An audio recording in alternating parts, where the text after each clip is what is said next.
چند سالته؟ چی شد به فکر سرقت کردن با این شیوه و شگرد افتادی؟ یه سری مشکلات خانوادگی نداشتم. نامزدی که داری شغلش چیه؟ توضیح بده. میرفتی خونشون چجوری جلب اعتماد میکردی؟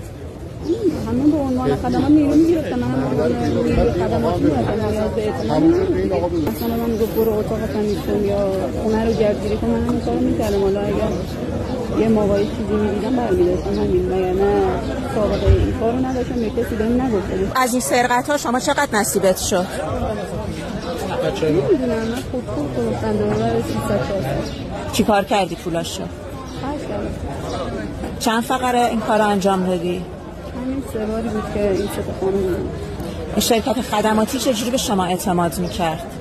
خودشون آگهی میزدن تو دیوار، منم دیگه زنگ میزدم بهشون. مدارک شناسایی ازت نمیخواستن؟ گاهی میخواستن گاهی نه.